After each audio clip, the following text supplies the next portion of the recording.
来了，10月后宫新番再见龙生，你好人生首播。男主生前为至高无上的上古神龙，死后竟意外转生成为人类，开启种田养后宫的剧情。在一次调查任务中碰上第一位后宫，对方居然是可爱的半人半蛇女孩。自从男主遭人类背叛被人类杀死后，他本想认命长眠于冥界之中，可再度睁开眼睛看到的是人类，更准确来说是他的父母。没错，男主转生成为一名人类，转瞬间男主已经长大成人。村子里有个规定，认为15岁即成年，按习俗要开始独立生活。如今已经16岁的男主早已独自生活1年之久，他更是为村子担起责任，准备明天去调查沼泽。因为原本生活在沼泽地的蜥蜴人突然消失了，这本应该是驻兵的工作，但驻兵人手有限，所以男主自告奋勇前去调查情况。离开前，男主回了趟父母家，品尝了母亲亲手做的美味料理。虽然父母都很担心男主，但既然已经成年，就要对自己的决定负责，所以父母能做的只有默默支持，当然也不忘让男主赶紧找个老婆。不过男主还想再享受单身生活。第2天，不少人来为男主送信，驻兵深表歉意让男主冒险，不过他们必须留下来守卫村子。离开时，马尔古婆婆还提醒男主，她在占卜中看到一些不好的东西。告别众人后，男主便向沼泽地出发。经过长途跋涉，总算抵达。下一秒，男主触摸大地，发动感知，瞬间便知晓了蜥蜴人无法居住的原因，因为大地精灵的力量太强，水精灵的力量太弱。突然，附近传来响声，引起男主注意，他立即做出备战姿势，因为这种状况下还能在沼泽地活动，应该是相当强大的种族。很快，男主便见到本尊，只不过与想象中的有点不一样。蛇妖是这一代不曾看到过的魔物，不过还真如传闻中一样美丽。得知男主只身一人后，蛇女反而露出微笑。どうしましょう。人間よ、私は争いに来たわけではない。还不等蛇女把话说完，身后突然冒出个大家伙，眼看蛇女就要被一巴掌拍死，好在男主及时出手将其救下，然后拉着蛇女躲在巨型蘑菇后。蛇女刚要问那是什么鬼东西，却被男主一把捂住嘴巴。男主用手示意她的尾巴还在外面。等怪物离开后，男主才解释，原来那是发狂的大地精灵，栖息在这里的蜥蜴人消失恐怕就与之有关。男主猜测可能是大地震让精灵产生了异常，可惜已经无法恢复正常。这时男主才自我介绍起来，蛇女名叫赛丽娜。男主听说蛇妖都会使用魔法，他想和赛丽娜联手对付精灵，不过赛丽娜也属于大地的生物，攻击魔法恐怕很难奏效。不过他有一招束缚类魔法，于是男主制定计划，他来打头阵，赛丽娜掩护。于是在面对精灵攻击时，男主挡在赛丽娜身前为她争取时间。待吟唱结束，只见一条大蛇钻出，然后紧紧缠绕住精灵。显然赛丽娜坚持不了多长时间，不过对男主而言已经足够。只见男主纵身一跃与精灵肩并肩，然后他只是稍微借用了一点前世的龙族力量。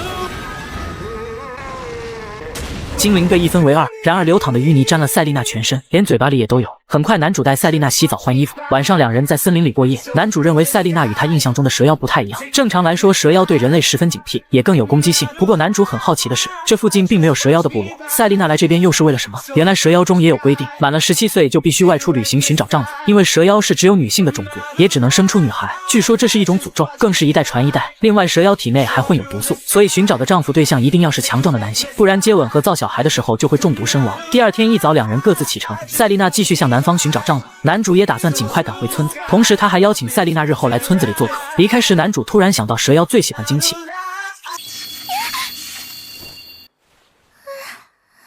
这个亚人牛姐姐每天都会贡献自己的牛奶给村民，优质牛奶透着香甜气息，任谁喝了都赞不绝口。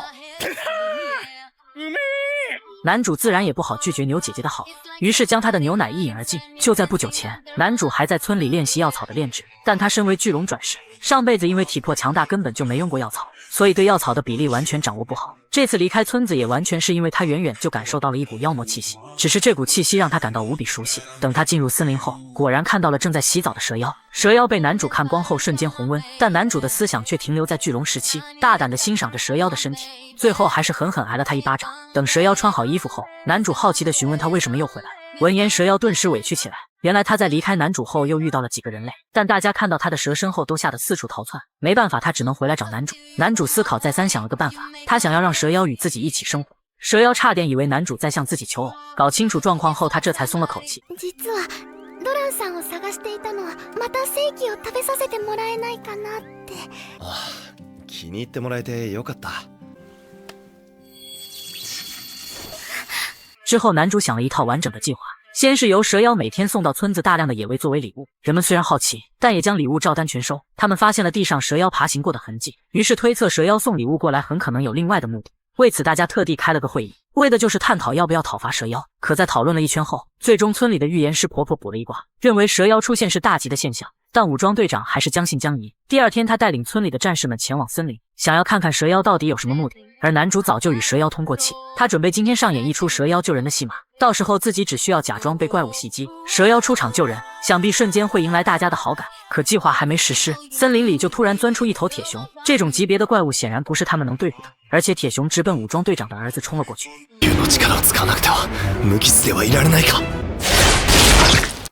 どういうことだ？森に帰りなさい。在蛇妖魔眼的作用下，铁熊乖乖跑回了森林。虽然蛇妖突然出现救人，但武装队长还是不愿意相信他是友善的，而男主则表示蛇妖救了自己的命，他绝不是那种恩将仇报之人。见此情形，武装队长也只好询问蛇妖先前送礼物到村里是什么目的。蛇妖赶忙拜倒在地，称自己想要跟村子里的人一起生活，因为他的修行路实在太过孤独，这完全不算要求的要求，让大家也有些发愣。村里的牧师妹子更是称大地神母已经告诉他蛇妖是善类。至此，武装队长终于收起了对蛇妖的戒备，他们将蛇妖带回村子疗伤，甚至还给他贴心的准备了房间。雨神怎么也没想到，他那不死不灭的龙神朋友竟然背着他偷偷转生成了人类。要知道，人类不仅力量有上限，还都是寿命短浅的生物。可让他没想到的是，对方居然在转生成人类的同时，也保留了神龙的力量。只见他身上散发出淡淡的白色光芒，下一秒灵魂就已经出窍，随后更待到他冲出云层，就已经来到了神灵的谷，而他神龙的躯体更是在此刻显现无疑。刚见面，女神就看出老友相当喜欢人类的生活，在为对方感到高兴的同时也非常欣慰。只因曾经的龙神对活着感到十分厌倦，就连被勇者杀死的时候，也不是感到绝望，反而是感叹这一生终于结束。所以并不是勇者杀死了他，而是他选择了死亡。原来女神早已经察觉他转生成了人类，才给神官降下了赛丽娜是好魔物的神谕。也正因如此，赛丽娜才能有惊无险住进人类村庄。这也说明转生到异世也不是打打杀杀，而是人情世故。然而就在这天，蒂娜来到了这个村子，她挑战了村里最强的骑士，并在一场切磋中挑飞了对手的武器，战胜了对高，也因此受到了村民的追捧。这从没有过的体验让蒂娜惊慌，同时也因为教养言行举止都过于优雅，导致大家都不敢邀请她喝一杯。而蒂娜也因为惊世不敢主动开口，因此只能在大家都在喝酒的时候，独自一人深夜出来练剑。多兰跟赛丽娜也在这时找到了蒂娜。心地善良的赛丽娜见状，马上就邀请对方去她家里坐。她非常兴奋地介绍着大家为她准备的房子，以及她最爱的蛇妖专用床。她想将自己的喜悦分享给对方。也就在蒂娜再次不知所措时，一旁的多兰才及时帮腔。于是蒂娜终于放下了矜持，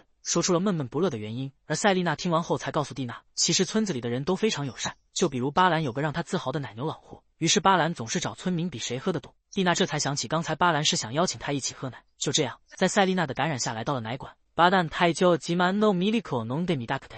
就在这样的氛围下，他成功融入了大家，还在这期间跟巴兰比了奶量，就连号称千杯不倒的巴兰也都甘拜下风。在这之后，他将自己跟蛇妖成为朋友的故事写成故事寄给了魔法学院院长。也在这时，帝都突然出现了妇女儿童失踪的报道，而蒂娜在村庄生活的事情也迅速在贵族之间传开，甚至还成了他们津津乐道的话题。而人与蛇妖共存的故事更是在这期间沦为了美谈。可是也总有不一样的声音出现，女人认为像蛇妖跟人类一起生本身就很奇怪，再加上最近还出现了失踪事件，他严重怀疑这两件事之间有所关联，于是也不管别人的劝阻，马上就让那片区域的管辖者前去拿人。这时候的三人还在田里种土豆，但两女都是人才，前有赛丽娜3颗种一起，后有碧娜拳头挖坑，主角团有你们真是福报。也就在这时，一个卫兵将他们喊到了村口，三人才刚刚抵达，蒂娜就被村长拉开，紧接着就被士兵包围，甚至不由分说就要带走赛丽娜。多兰这才马上拦在了他们面前，他不理解大地母神都已经降下神谕，为什么还要抓他？可领主却表示，即使有了神的恩助，但想在王国生活就需要经过他们的调查。多兰见势不可为，也只好开口，是他邀请赛丽娜来村子的，所以他也想跟赛丽娜一起前往。两人被带走后，蒂娜决定还是要问问学院长什么情况，于是使用魔法向帝都赶去。马车上，男主让赛丽娜不用担心，赛丽娜却觉得自己拖累了男主，没想到被男主一把搂住，安抚着赛丽娜的心情。此时的蒂娜已经赶到了学院，找到学院长。学院长告诉他事情自己已经知道，同时明白赛丽娜不会做违规的事，但是只要接连下令，那么赛丽娜就会被列为怀疑对象，这让蒂娜觉得十分不合理。男主这边也被叫请管理者要见两人。见龙生最新一话炸裂来袭，蛇妖小妹被召入京，结果却陷入国师的阴谋当中，为的就是将蛇妖小妹吃掉来维持自己的美貌。幸好有男主一路跟随，加上随行军队长官的提醒，两人早做了防范，这才没有被对方迷晕。书接上回，坐了一昆年马车的男主养人，总算是见到了想抓走赛丽娜的魔法师，但最让两人没想到的是，本以为会被送到缅北，对方却出乎意料的好酒好诺招待，这一骚操作直接就博得了两人的好感。酒过3巡之后，不出意外的话，搅出意外。谁能想到这个表面和善的魔法师竟然在8+1里面下了药，猝不及防的两人直接马卡巴塔了起来。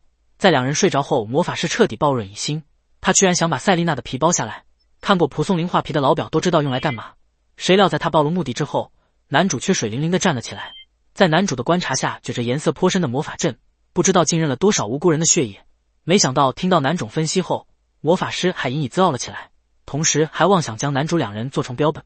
他又哪里能想到男主两人只是逢场作戏，早就暗中找了帮手。在面对众人批判他的言语时，他竟选择了直接黑化。他觉得众人根本不懂他的容貌焦虑，从小他就觉得自己特别丑，所以他憎恶一切的美好事物。既然自己得不到，他就从别人身上取，最后变成了一个彻底的心理变态。但他无所谓，毕竟他得到了自己梦寐以求的东西。殊不知在追求这一切的路上，他已经失去了自己最宝贵的东西，而他选择与恶魔交易获得的只有丑恶，最终的结果也只有自取灭亡。最可怜的不是容貌的好坏，而是一颗坏掉的心，在每个容貌也支撑不起来。解决完这件事之后，男主也是饶有兴致地教赛丽娜学几轮魔法，毕竟男主不可能常伴准幼，而人类对蛇女的恐惧还一直存在。就算是男主等人认本他自己还是需要有能力保护自己。同时学院的精灵院长才隐约猜出了男主的身份，这可让男主吃了一惊，大概500克，而后更是想把男主收编。听到这话最难受的是赛丽娜，因为她也不知道没有了男主，自己还会不会再因为蛇女的身份被针对。在回去的路上，赛丽娜和男主都各怀心事，男主在想着怎么获得更丰富的经历，赛丽娜则是对未来的迷茫。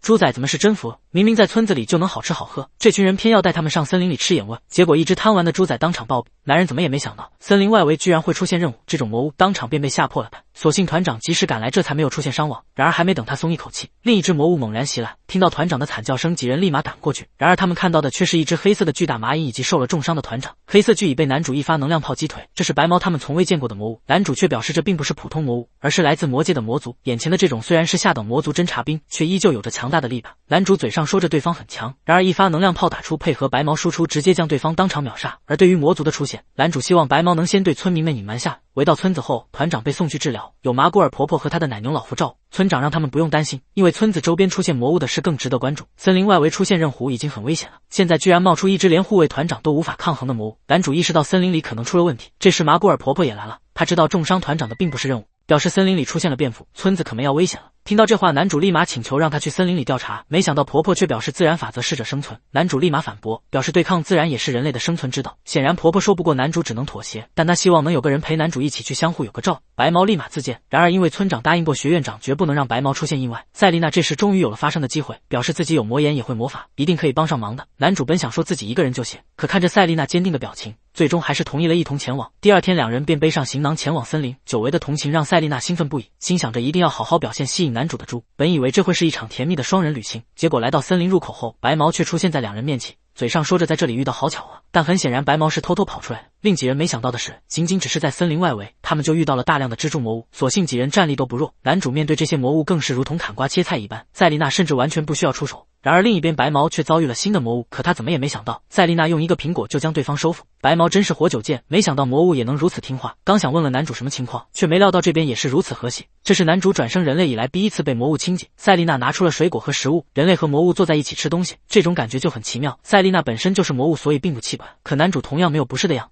唯独白毛有点坐立难安。不过在赛丽娜的帮助下，也是成功拉近了关系。这些小家伙意外的很可爱。巨猿本是森林深处的魔物，因为在这里找不到食物才会攻击男主他们，但巨猿并不是弱小的魔物，却还是被驱逐出了密室圈，恐怕森林深处产生了大一点。不过当下还是填饱肚子要紧，白毛只是吃了口面包，就被赛丽娜称赞真是太迷人了。就连男主也说她像是画里走出的美人，这让白毛直接羞红了脸。赛丽娜当即问白毛有没有提升魅力的秘诀，这对她寻找老公非常重要。男主却在这时表示完全没必要，因为赛丽娜现在的样子就很好。难道男主是想要娶自己为妻吗？虽然男主从来没有表露过这个心思，可赛丽娜已经深陷幻想无法自拔。然而就在这时，一个蓝色光球从赛丽娜面前飞过，几人上前发现居然是一只小妖精，妖精族居然会出现在这里，而且对方看起来很虚弱的样。这时魔族再次出现，男主直接拔剑冲了上去，白毛备战，赛丽娜则先带巨猿们离开。斩杀一只魔族并不难，可魔族数量却源源不断，而且这些家伙还学会了合作攻击，男主不得不使用出龙族的力量。不过这些毕竟都只是小喽啰，三人合力将魔族一网打尽。小妖精名叫马路，对男主一行人救下自己表示感谢。从马路口中，男主得知这些魔族正是从森林深处而来，然而这些魔族仅仅只是侦察兵，那边代表着深处可能有着极为强大的魔族存在。这时马路突然沉默了下来，男主察觉到他们被包围了，然而他却制止了准备拔剑的白毛，反而是将武器卸了下来。白毛自然是选择相信男主，周围的人影露出身形。マール、彼らから離れて。